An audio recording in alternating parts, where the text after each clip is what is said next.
বর্তমান সময়ের বাস্তবতা তুলে ধরে যদি আমরা বলি যে বাংলাদেশ মবের মূল্যকে পরিণত হয়েছে, কিছু শব্দ আমরা ব্যবহার করি, লজ্জাজনক বটে এবং কখনো কখনো অপমানসূচকও বটে। একজন মানুষ যতক্ষণ পর্যন্ত প্রমাণিত না হচ্ছে সে অপরাধ করেছে ততক্ষণ পর্যন্ত তাকে কিন্তু আসামিও বলা যায় না। আমরা কিন্তু আগেই বলে দিলাম যে শয়তান ধরার জন্য চেষ্টা করছি। এখন ভুলক্রমেও যদি কাউকে ধরা হয় সেও কি তাহলে শয়তান হিসেবে ট্রিটেড হবে? সেই একই ঘটনা তো আমরা আগেও দেখেছি যে আওয়ামী সরকারের বিরুদ্ধে সমালোচনা করলে সে হচ্ছে সাম্প্রদায়িকতার চর্চা করে, সে হচ্ছে মুক্তিযুদ্ধের চেতনা বিরোধী কাজ করে, সে হচ্ছে দেশের উন্নয়ন এবং উৎপাদনের বিরোধিতা করে এবং দেশ ধ্বংসের চক্রান্ত করে। এই কথাগুলো আমরা শুনেছি। আচ্ছা, আমরা যখন বললাম মেট্রো রেলের খরচ এত বেশি হলো কেন, এটাও দেশ ধ্বংসের চক্রান্ত হয়ে গেল। আমরা যখন বললাম যে টানেলটা যে তৈরি হলো, টানেল তৈরি হয়ে এর আউটপুট কি হবে, এগুলো কি দেশ ধ্বংসের চক্রান্ত? কিংবা যদি বলে যে গ্যাসের দাম বা বিদ্যুতের দাম এত বাড়ে কেন, কিংবা বাজারে তেল পাওয়া যায় না কেন, চিনির দাম অস্বাভাবিক বাড়ে কেন, ভরা মৌসুমে কেন ধানের দাম বাড়ে, অথবা কৃষক তার ফসলের দাম পায় না কেন, বাজারে ঢাকার বাজারে 20 টাকা যে সবজি, কৃষক কেন সেই সবজি 2 টাকাও বিক্রি করতে পারে না? এগুলো প্রশ্ন করা কি কখনো ষড়যন্ত্র? এগুলো প্রশ্ন করা কি দেশ ধ্বংস? এগুলো প্রশ্ন করা কি দেশের স্থিতিশীলতা নষ্ট? কিন্তু আমাদেরকে এরকম ট্যাগিং করা হয়েছে যে আপনারা উন্নয়ন দেখছেন না, আপনারা শুধু আছেন সরকারের সমালোচনা করতে। এখনও যদি মানুষ সেই কথাগুলোই শুনতে থাকে তাহলে কি হবে? মানুষ বলবে তাহলে তো আমি আচরণের খুব একটা পার্থক্য দেখলাম না। প্রথমত নামকরণটা আমাদের কাছে খুবই একটু লেগেছে যে অপারেশন ডেভিল হান্ট। হান্ট কথাটা মানে কি? আমি স্বীকার করতে যাচ্ছি কাকে? যাকে আমি ডেভিল বলছি সেও কিন্তু একজন মানুষ। অ্যান্ড হান্টিংয়ের কি? গুলি করো, হত্যা করো, হ্যাঁ, ধরো, মারো। তাহলে মবক্রেসি যেটা আমরা বললাম বা বলছি, সেটাকে কি আইনি রূপ দেওয়া হচ্ছে হান্ট কথাটা বলে?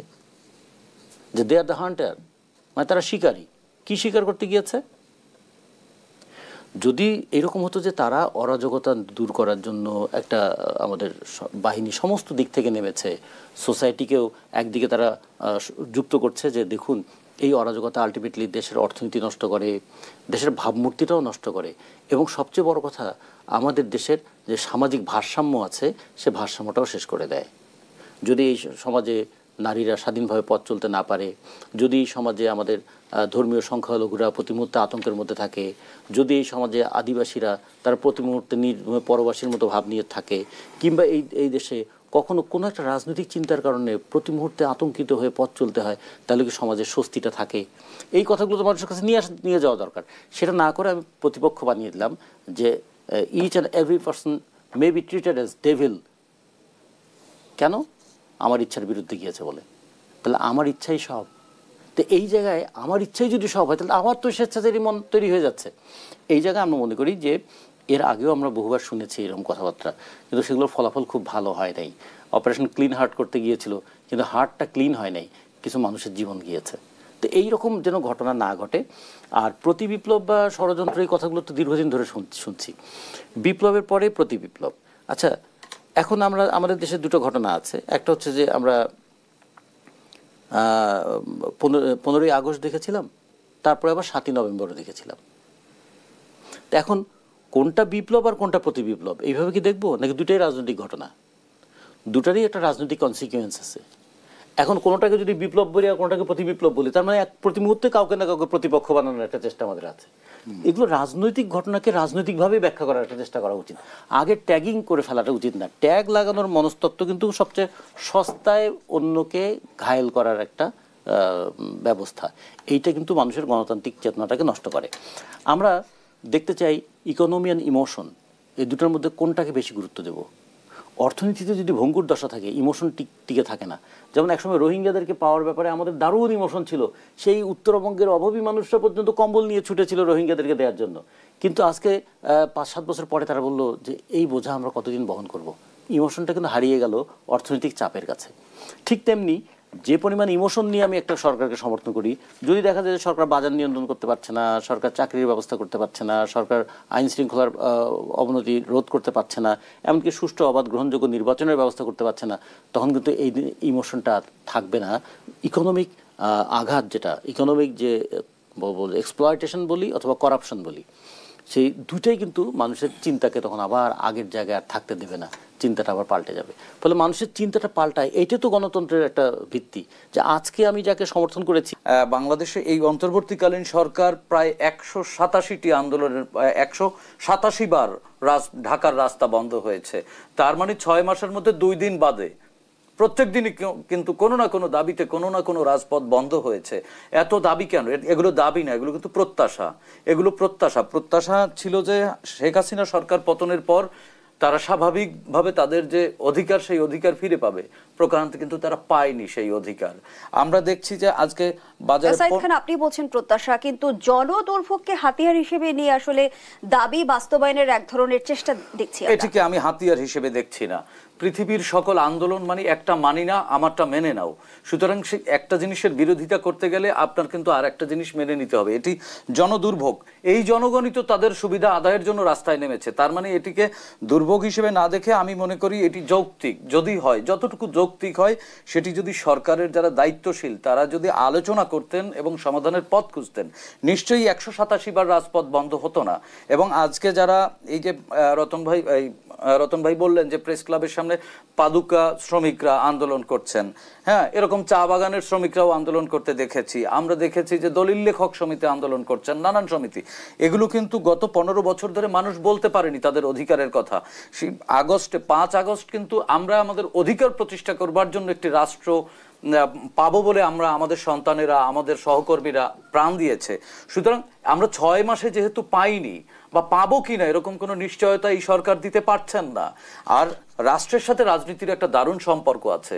আপনি যদি রাজনৈতিক সরকার বা রাজনৈতিক রাষ্ট্র রাখতে চান, সেক্ষেত্রে রাষ্ট্র পরিচালনার দায়িত্ব দিন শেষে ঘুরে ফিরে সেই রাজনৈতিক দলগুলোর হাতেই কিন্তু দিতে হবে আপনাকে। সেটি আপনি 6 মাস পরে দেন, 6 বছর পরে দেন, কিন্তু আপনি তো স্থায়ীভাবে এভাবে থাকতে পারবেন না। যদিও আপনি জনপ্রত্যাশিত, জনসমর্থিত, কিন্তু আপনি কিন্তু ভোটের সরকার না। আপনার উপরে আপনি কিন্তু জনগণের ম্যান্ডেট নিয়ে বসেননি, আপনি মানুষের আবেগের উপর থেকে প্রতিষ্ঠিত সরকার। আবেগ খুব বেশি সময় থাকে না, যতক্ষণ ভালোবাসা থাকে ততক্ষণ আবেগ কাজ করে। ভালোবাসা যখনই শেষ হয়ে যায়, যখন পাওয়া না পাওয়ার হিসেব নিকেশের সময় আসে, তখন কিন্তু আর আবেগ কাজ করে না, তখন বিবেকের তাড়নায় মানুষ রাজপথে নামে। আপনি যেটিকে বললেন যে জনদুর্ভোগ, এটি আমি বলবো জন আকাঙ্ক্ষা পূরণে এই সরকার আমি বলবো অধিকাংশ ক্ষেত্রেই ব্যর্থ হয়েছে। এবং এই ব্যর্থতার দায় কিন্তু কোনো রাজনৈতিক দল নেবে না, কারণ এটি রাজনৈতিক অ্যাফিলিয়েশন এই সরকারের নেই। এবং শুধু অ্যাফিলিয়েশন না, রাজনৈতিক দলগুলোর সাথেও কিন্তু এক ধরনের দূরত্ব তৈরি হয়েছে। আগামী নির্বাচনের যে রোডম্যাপ দিতে পারেনি, এক ধরনের ধোঁয়াশা কাজ করছে। এখানে রাজনৈতিক দলগুলো তাদের নিজস্ব এজেন্ডা নিয়ে, নিজস্ব নীতি নৈতিকতার উপরে দাঁড়িয়ে বা তাদের আদর্শের উপরে দাঁড়িয়ে তারা তাদের রাজনীতিটি চর্চা করছেন। সুতরাং এখানে আগামী নির্বাচনের ইস্যুতে বা নির্বাচন ইস্যুতে রাজনৈতিক দলগুলো ঐক্যমত হওয়ার কোনো মিনিমাম স্পেস আমি দেখি না, কারণ সবগুলো রাজনৈতিক দল একই আদর্শের না, একই পথের না, একই মতের না। এখানে দ্বিমত থাকবে। এটি কিন্তু প্রতিযোগিতা, এটি প্রতিযোগিতা। তাদের উদ্দেশ্যটি কি? এখানে প্রতি বিপ্লব কে কার বিরুদ্ধে করছে? আমরা তো একটা আইনের শাসন প্রতিষ্ঠা করার জন্য সংগ্রাম করলাম। আমরা যাতে মবক্রেসির হাত থেকে রেহাই পাওয়ার জন্য, শেখ হাসিনা সেই ট্যাগিং প্রথার হাত থেকে রেহাই পাওয়ার জন্য আমরা তো এই গণ অভ্যুত্থান হলো। এটি নিশ্চয়ই বিপ্লব না। আমি যেহেতু রাষ্ট্রই এটিকে বিপ্লব বলেনি, সুতরাং আমি এটিকে গণ অভ্যুত্থান বলবো। জনগণ রাস্তায় নেমেছিল এই ট্যাগিং প্রথার হাত থেকে রেহাই পাওয়ার জন্য, এই মবক্রেসির হাত থেকে রেহাই পাওয়ার জন্য। আবার এই প্রতি বিপ্লব করে কাকে ট্যাগিং করা হচ্ছে? এটি আমার কাছে মনে হচ্ছে যে বিরাজনীতিকরণের যে গভীর চক্রান্ত, সেই চক্রান্ত আবার নানানভাবে হুইসপার করার চেষ্টা হচ্ছে। আমি মনে করি সবার আগে, হ্যাঁ, মত প্রকাশের স্বাধীনতা ততটুকুই দেওয়া উচিত যতটুকু শালীনতা বজায় রাখতে পারে।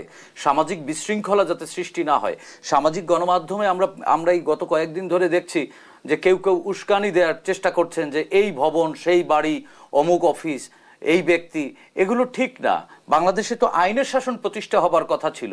আইনের প্রক্রিয়ার মাধ্যমে যে কাউকে যে কোনো অপরাধে শাস্তি দেয়াই যেতে পারে, কিন্তু এই যে সামাজিক যোগাযোগ মাধ্যম বা এই যে ছোট ছোট শিক্ষার্থী যারা বয়সে তরুণ, তাদের মধ্যে এক ধরনের হিরোইজম কাজ করে। তারা একটি এই গণ অভ্যুত্থানে বিজয়ী শক্তি, তাদের মধ্যে এক ধরনের হিরোইজম কাজ করে। এই ইমেজকে কাজে খাটিয়ে অন্য কেউ কোন ধরনের ষড়যন্ত্র করছেন আমরা জানি না। যদিও আমাদের প্রতিবেশী রাষ্ট্রে এই পতিত ফ্যাসিস্টদের দোসররা এখনো লুকিয়ে আছে, আমাদের সোসাইটির মধ্যে আছে, নানান ফরম্যাটে আছে। তো তারা আবার হুইসপারিং করার চেষ্টা করছেন না তো? প্রতি বিপ্লব কার বিরুদ্ধে কে করছে? ইউনূস সরকারকে তো এই জনগণ বসিয়েছে। সুতরাং এই জনগণ যতদিন না পর্যন্ত তাদের যৌক্তিক অধিকার, ভোটের অধিকার এবং রাষ্ট্রের সাথে যে সম্পর্ক তাদের সেটি প্রতিষ্ঠা না হয়, সে পর্যন্ত তো ইউনূস সরকারকে সহযোগিতা এই জনগণ করছে। সুতরাং আমি এখানে প্রতি বিপ্লবের কিছু দেখছি না। সরকারের এখনই দ্রুত সময়ের মধ্যে উচিত সবকিছু আমলে নিয়ে দ্রুত সময়ের মধ্যে আইনের শাসন, ল অ্যান্ড অর্ডার সিচুয়েশনটা দ্রুত কন্ট্রোল করা উচিত এবং দ্রুত আগামী নির্বাচনের যে রূপরেখা সেটি যদি দিয়ে দেয়, এই যে কু পাল্টা কু বলেন বা বিপ্লব প্রতি বিপ্লব বলেন, এগুলো কোনো কিছুই থাকবে না এবং রাজনৈতিক দলগুলোর মধ্যে প্রতিযোগিতা এটি থাকবে এবং এটি আরো প্রকট হতে পারে। এটি কিন্তু দ্বন্দ্ব না। আগামী জাতীয় নির্বাচনে এটি দ্বন্দ্ব না, এটি প্রতিযোগিতা, এটি প্রতিদ্বন্দ্বিতায় রূপ নেবে ত্রয়োদশ জাতীয় সংসদ নির্বাচনে। এখানে ভয় পাবার কিছু নেই, বাট সরকারকেই কিন্তু এই বিড়ালের গলায় ঘন্টিটি বাঁধতে হবে।